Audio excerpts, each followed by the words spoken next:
વિદ્યાર્થી મિત્રો પ્રણામ। ધોરણ 8 ગણિત પ્રકરણ 7 ઘન અને ઘનમૂળ। મિત્રો હવે આપણે ઘનમૂળ શોધવાની રીતો સમજવાની છે।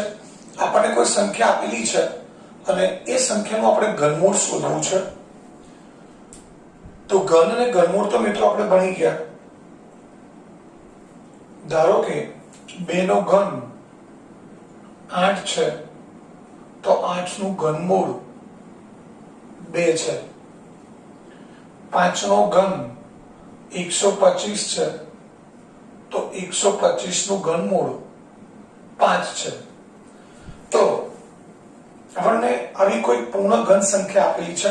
પૂર્ણ ઘન સંખ્યા એટલે કે એક જ સંખ્યાનો એ જ સંખ્યા વડે 3 વાર ગુણાકાર કરવાથી મળતી સંખ્યા, જેને આપણે પૂર્ણ ઘન સંખ્યા કહીએ છીએ। અને એ પૂર્ણ ઘન સંખ્યા છે એનું આપણે ઘનમૂળ શોધવું છે। તો ઘનમૂળ શોધવા માટેની બે રીતો છે, એક અવિભાજ્ય અવયવની રીત અને બીજી છે અનુમાનની રીત। તો પહેલા આપણે જોઈએ મિત્રો અવિભાજ્ય અવયવની રીત। એટલે આની અંદર મિત્રો આપણે જે પૂર્ણાંક સંખ્યાનું વર્ગમૂળ શોધતા હતા એ જ રીતે અહીંયા ઘનમૂળ શોધવાનું છે। તો અહીંયા પહેલું ઉદાહરણ આપેલું છે આપણને 3375 3375 આનું આપણે ઘનમૂળ શોધવું છે અવિભાજ્ય અવયવીકરણની રીતે। તો મિત્રો એના માટે શું કરીશું કે આપણે 3375 છે એના અવિભાજ્ય અવયવ પાડી દઈએ।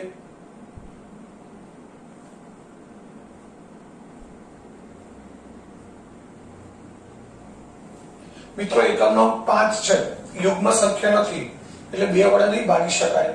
સરવાળો કરીએ 7 ને 5 12, 12 ને 3 15 ને 3 18, સરવાળો 18 થાય છે એટલે 3 વડે આપણે નિશેષ ભાગી શકીએ। 3 વડે ભાગાકાર કરીએ 3 એકા 3, 3 માંથી 3 બાદ કરીએ તો 0, ફરી 3 ઉતારીએ 3 એકા 3, 3 માંથી 3 બાદ કરીએ 0, 7 ઉતારીએ 3 દુ 6, 7 માંથી 6 બાદ કરીએ એટલે મિત્રો 1 વધે, 1 ની પાછળ 5 મૂકીએ 15 થાય, 3 5 15। હજુ પણ સરવાળો 5 ને 2 7 ને 8 ને 9 થાય છે, એટલે સરવાળો 9 થાય છે એટલે આ સંખ્યાને હજુ આપણે 3 વડે ભાગી શકીએ। તો 3 તારી 9, 11 માંથી 9 બાદ કરીએ 2 વધે, 2 ની પાછળ 2 મૂકીએ 22 થાય, 3 સિત્તા 21, 22 માંથી 21 બાદ કરીએ એટલે 1 વધે, પાછળ 5 મૂકીએ 15 થાય, 3 5 15। હજુ 7 ને 5 12, 12 ને 3 15, સરવાળો 15 થાય છે તો મિત્રો હજુ પણ 3 વડે ભાગી શકાય। 3 એકા 3, 3 માંથી 3 જાય તો 0, 7 ઉતારીએ 3 દુ 6, 7 માંથી 6 બાદ કરીએ 1 વધે, પાછળ 5 મૂકીએ 15 થાય, 3 5 15। હવે 125 છે એમાં સરવાળો 5 ને 2 7 ને 1 8 થાય છે, તો 8 ને તો આપણે 3 વડે ના ભાગી શકીએ। તો 125 કોનો ઘન છે મિત્રો? 5 નો ઘન છે, એ આપણને યાદ હોવું જોઈએ। 5 નો ઘન છે તેને 5 વડે ભાગીએ એટલે 5 નો વર્ગ વધે, 25 વધે, 25 ને 5 વડે ભાગીએ એટલે 5 વધે અને 5 ને 5 વડે ભાગીએ એટલે 1 વધે।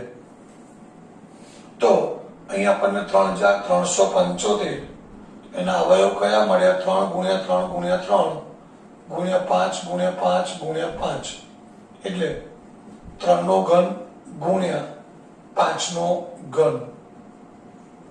હવે આપણે બંને બાજુ ઘનમૂળ લઈ લઈએ। 3375 સામે 3 નો ઘન ગુણ્યા 5 નો ઘન। જે મિત્રો આપણે વર્ગનું વર્ગમૂળ લઈએ, અહીંયા વર્ગ આવતા હતા, અહીંયા આપણે વર્ગમૂળ લીધા તો વર્ગ અને વર્ગમૂળ દૂર થઈ જતા હતા, એમ અહીંયા પણ ઘનનું ઘનમૂળ લેવાનું છે। અહીંયા 3 નો ઘન છે, અહીંયા 5 નો ઘન છે, એનું ઘનમૂળ લઈએ છે તો અહીંયા પણ ઘન અને ઘનમૂળ દૂર થઈ જાય એટલે બાકી વધશે 3 ગુણ્યા 5 એટલે 3375 એનું ઘનમૂળ આપણને મળે મિત્રો 15। 5 ગુણ્યા 3 જવાબ આવશે 15। તો 3375 નું ઘનમૂળ થયું 15. તો આ આપણે અવિભાજ્ય અવયવ પાડ્યા. અવિભાજ્ય અવયવ પાડી અને પછી આપણે 3 3 ની જૂથ બનાવ્યા. બે જૂથ બને છે. 3 3 ની ત્રિપુટી બનાવી, 3 ની અને 5 ની. એટલે બંને ઉપર ઘન થઈ ગયા. ઘન થઈ ગયા પછી બંને બાજુ ઘનમૂળ લઈએ. આ બાજુ ઘનનો ઘનમૂળ આવ્યો. આ બંને ઘન છે ને એની ઉપર ઘનમૂળ છે, તો ઘન પર નીકળી જશે, ઘનમૂળ પર નીકળી જાય, એટલે બાકી વધશે ખાલી 3 ગુણ્યા 5 અને બંનેનો ગુણાકાર આપણને મળે 15. મિત્રો ત્યારબાદ બીજું ઉદાહરણ છે 1,40,608. આ બીજું ઉદાહરણ છે. તો હવે એના પણ અવિભાજ્ય અવયવ પાડી દઈએ આપણે.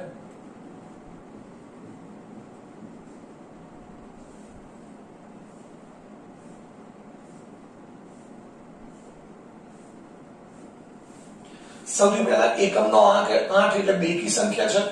બેકી સંખ્યા છે એટલે મિત્રો 2 વડે ભાગી શકાશે. તો આપણે 2 વડે ભાગ ચલાવીએ. 2 × 14. 14 માંથી 14 બાદ કરી એટલે શૂન્ય વધે. હવે મિત્રો આપણે આ શૂન્ય ઉતારીએ છીએ. આપણી પાસે નીચે શૂન્ય છે અને ઉપરથી પણ શૂન્ય ઉતારીએ તો શૂન્ય જ થવાનું છે. શૂન્યને 2 વડે ભાગી શકાય નહીં, એટલે અહીંયા આપણે શૂન્ય મૂકવા પડે. હવે આપણી પાસે શૂન્ય છે, 6 ઉતારીએ એટલે 6 થશે.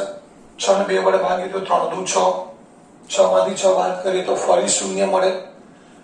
શૂન્ય છે અને ઉપરથી પણ શૂન્ય ઉતારીએ છીએ તો શૂન્યને 2 વડે ના ભાગી શકાય, એટલે ફરી શૂન્ય.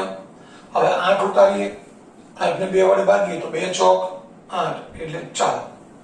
હજુ પણ મિત્રો અહીંયા એકમનો અંક 4 એટલે બેકી સંખ્યા છે, તો હજુ પણ આને 2 વડે ભાગી શકાય. 2 તરી 6. 7 માંથી આ બેનો ગુણાકાર 6 બાદ કરીએ 1 વધે. પાછળ શૂન્ય મૂકીએ 10 ના એટલે 5 10. 10 માંથી 10 જાય તો શૂન્ય. હવે 3 ઉતારીએ, 3 ને 2 વડે ભાગીએ, 2 × 2. 3 માંથી 2 બાદ કરીએ 1 વધે. 1 ની પાછળ શૂન્ય ઉતારીએ એટલે 10 થશે. 2 × 5 10. 10 માંથી 10 જાય શૂન્ય અને પાછળ 4 ઉતારીએ તો 2 દુ 4.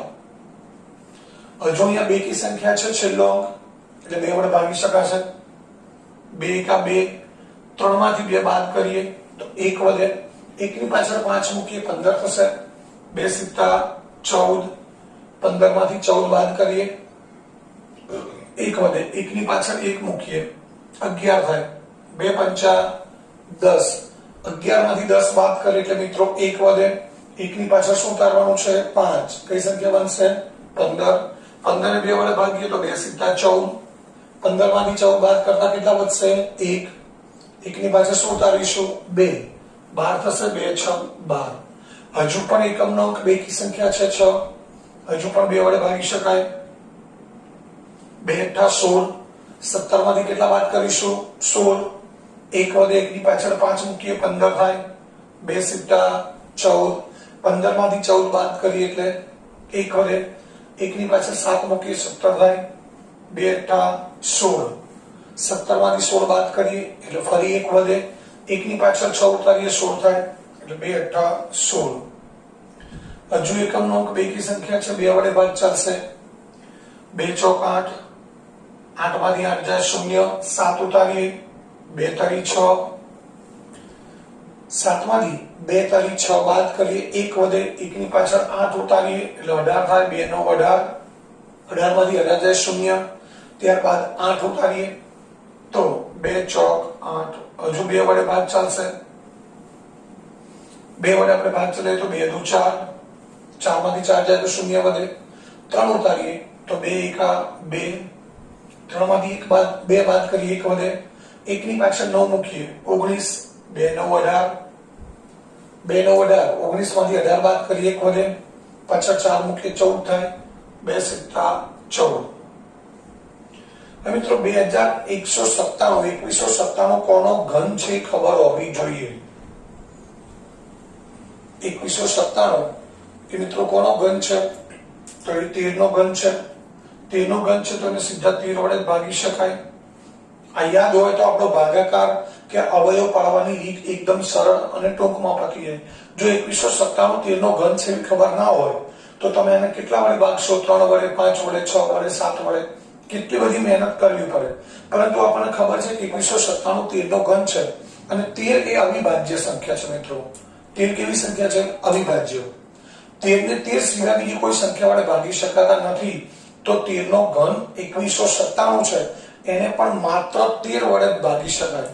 અને 13 વડે ભાગીએ એટલે 13 નો વર્ગ મળે. 13 નો વર્ગ છે 169, એ પણ આપણે ભણી ગયા આગળના પ્રકરણમાં. 13 ના વર્ગને 13 વડે ભાગીએ તો 13 મળે, અને 13 ને 13 વડે ભાગીએ તો 1 મળે. તો હવે અહીંયા આપણે 1,40,608 બરાબર 2 ગુણ્યા 2 ગુણ્યા 2 ગુણ્યા 2 ગુણ્યા 2 ગુણ્યા 2 ગુણ્યા 13 ગુણ્યા 13 ગુણ્યા 13. એટલે મિત્રો અહીંયા 2 નો ઘન થશે, ફરી 2 નો ઘન અને 13 નો ઘન. હવે બંને બાજુ ઘનમૂળ લઈ લઈએ.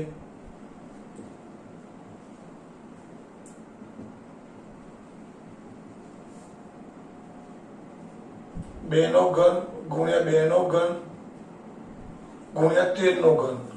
મિત્રો ત્રણેયનો ઘન છે અને એનું ઘનમૂળ લેવું છે, તો ઘન અને ઘનમૂળ દૂર થઈ જશે. 2 ગુણ્યા 2 4, 4 ગુણ્યા 13 એટલે 13 ચોક 52.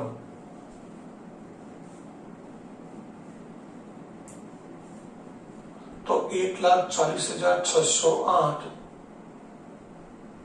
એનું ઘનમૂળ મળ્યું આપણને મિત્રો 52.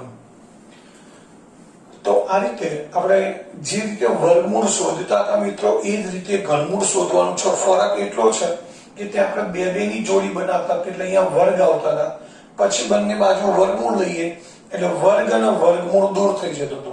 અહીંયા 3 3 ની જોડી બને છે એટલે ઉપર ઘન આવશે, અને ઘન આવશે એટલે એનું આપણે બંને બાજુ ઘનમૂળ લેવાનું છે. એ જ રીત છે, નવું વધારે કંઈ નથી.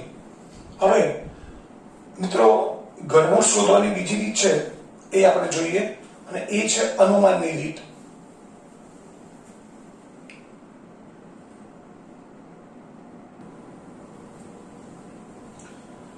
મિત્રો ત્યારબાદ આપેલી પૂર્ણઘન સંખ્યાનું ઘનમૂળ શોધવાની બીજી રીત છે અનુમાનની રીત. નામ છે અનુમાનની રીત એટલે મિત્રો અહીંયા આપણે અનુમાન લગાવવાનું છે, અનુમાન કરીને આગળ ચાલવાનું છે. 4 સ્ટેપનો દાખલો છે. આમાં કોઈ ગણતરી નથી આપણે અવયવ પાડવાના કે કોઈ પણ પ્રકારની ગણતરી કરવાની નથી. માત્ર આપણું જે દિમાગ છે એનો આધારે અનુમાન તર્ક લગાવવાનો છે.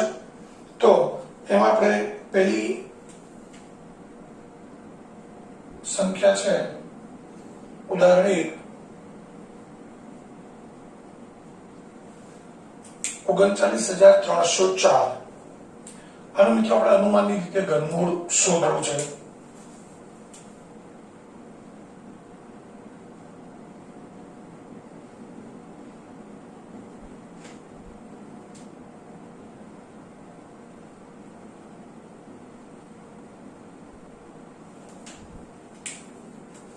તો સૌથી પહેલા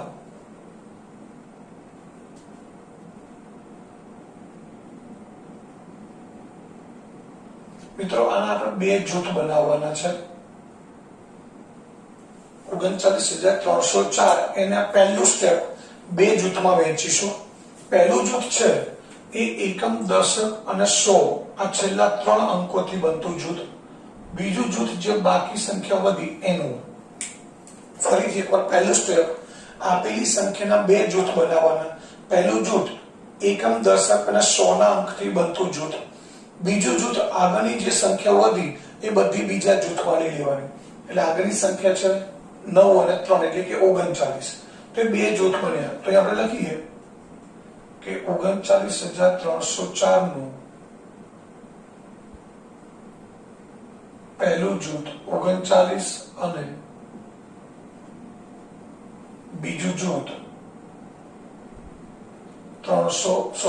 પહેલું જૂથ 304 અને બીજું જૂથ 39 છે. મિત્રો એકદમ સરળ રીત છે. પાછળનું જે 3 અંકથી બનતું જૂથ છે પહેલું જૂથ લઈશું, આગળનું છે બીજું જૂથ. હવે પહેલા જૂથની વાત કરીએ. બીજું સ્ટેપ, પહેલું જૂથ 304 છે જેનો એકમનો અંક 4 છે મિત્રો। પહેલા જૂથમાં આપણે જોવાનું એકમનો અંક શું છે 4, તો આપણે એ યાદ કરવાનું કે જે પૂર્ણ ઘન સંખ્યાનો એકમનો અંક 4 હોય તો એના ઘનમૂળનો એકમનો અંક કયો હોય એના માટે મિત્રો આપણે યાદ કરી લઈએ કે જે સંખ્યાનો એકમનો અંક 1 હોય, 4 હોય, 5 હોય, 6 હોય અને 9 હોય એ દરેકનો જે ઘન કરીએ તો મળતી જે પૂર્ણ ઘન સંખ્યા છે એનો એકમનો અંક પણ કયો હોય છે 1, 4, 5, 6 અને 9। આ સંખ્યાનો ઘન કરવાથી મળતી પૂર્ણ ઘન સંખ્યાના એકમની વાત થઈ મિત્રો।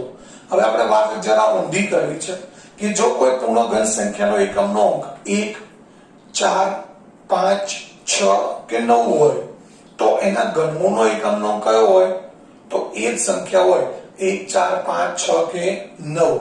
તો મિત્રો અહીંયા એકમનો અંક કેટલો છે 4, તો માટે 39,304 નું જે ઘનમૂળ હશે એનો એકમનો અંક કયો હશે મિત્રો 4 હશે। માટે લખી શકાય તેથી 39,304 ના ઘનમૂળનો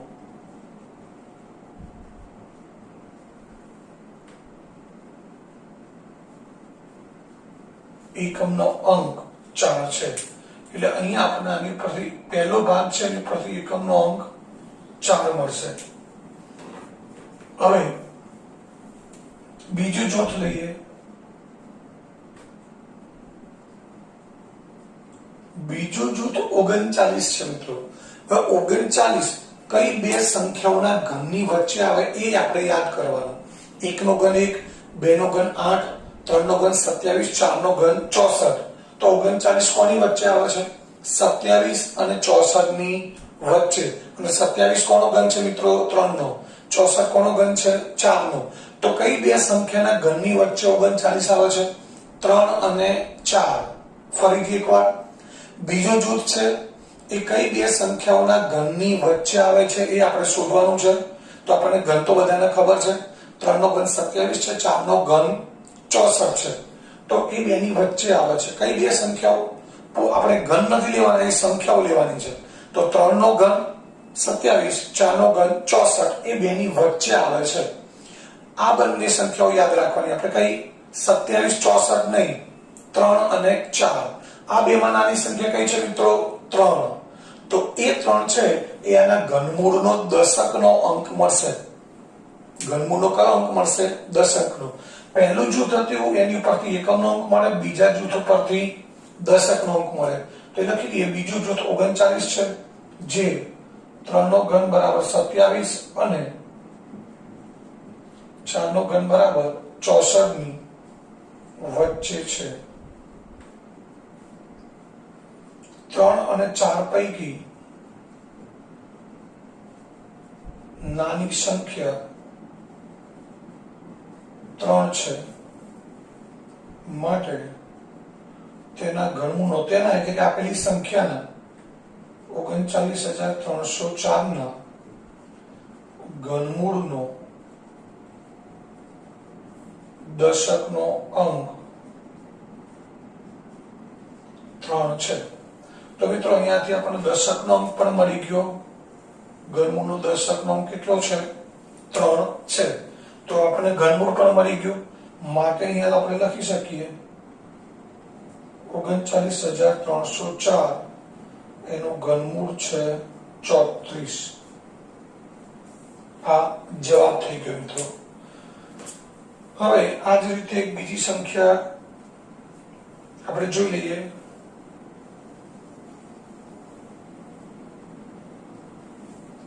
એ છે 1,48,877। બીજી સંખ્યા છે 1,48,877। તો મિત્રો આ જ રીતે દાખલો ગણવાનો છે। અહીંયા પહેલા બે જૂથ બનાવી દઈશું। 1,48,877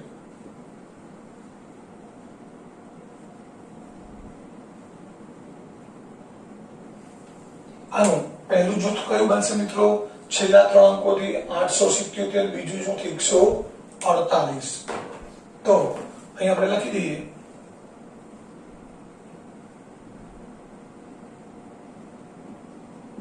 1,48,877 નું એક જૂથ 877 અને બીજું જૂથ 148 છે. એક અથવા અહીંયા પહેલું લખીએ તો ચાલે. પહેલું જૂથ,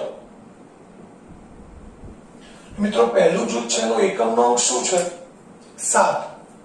પહેલા જૂથનો એકમનો અંક શું છે? 7. તો આપણે એ યાદ કરો કે કઈ સંખ્યા એવી છે, એક કોઈ સંખ્યાનો એકમનો અંક કયો હોય તેના ઘનનો એકમનો અંક 7 હોય. તો મિત્રો એવી સંખ્યા છે 3. કોઈ સંખ્યાનો એકમનો અંક 3 હોય તો એનો ઘનનો એકમનો અંક 7 હોય. એનો મતલબ એ થાય કે કોઈ પૂર્ણ ઘન સંખ્યાનો એકમનો અંક 7 હોય તો એના ઘનમૂળનો એકમનો કયો હોય? 3 હોય. તો મિત્રો આની પરથી આપણને આનો એકમનો અંક મળી જશે 3. આ સંખ્યાના ઘનમૂળનો એકમનો અંક મળશે 3. તો આપણે લખીએ પહેલું જૂથ 877 છે જેનો એકમનો અંક 7 છે. માટે 1,48,877 ના ઘનમૂળનો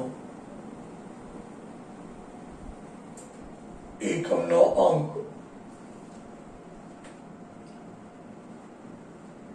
3 છે. ત્યારબાદ બીજું જૂથ લઈએ મિત્રો. બીજું જૂથ 148 છે. એ કઈ કઈ સંખ્યાઓના ઘનની વચ્ચે છે? તો 5 નો ઘન 125 અને 6 નો ઘન 216 એ બેની વચ્ચે 148 છે. કઈ બે સંખ્યાઓના ઘનની વચ્ચે છે? 5 અને 6. એ બેમાં નાની સંખ્યા કઈ? તો 5. તો 5 શું થશે મિત્રો? ઘનમૂળનો દશકનો અંક. એટલે આપણો દશકનો અંક કેટલો મળશે? 5. તો એ લખી શકીએ બીજું જૂથ 148 છે જે 5 નો ઘન બરાબર 125 અને 6 નો ઘન બરાબર 216 ની વચ્ચે છે. 5 અને 6 પૈકી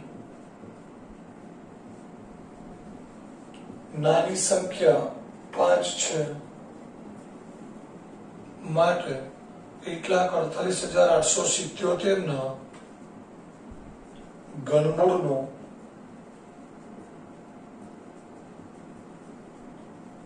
દશકનો અંક 5 છે. માટે 1,48,877 એનું ઘનમૂળ કેટલું થાય? 53. તો આ રીતે આપણે અનુમાનની રીતે ઘનમૂળ શોધી શકીએ. મિત્રો આપણે આમાં બે જૂથ બનાવવાના છે, અનુમાન લગાવવાનું છે, કોઈ પણ પ્રકારની અહીંયા ગણતરી કરવાની નથી.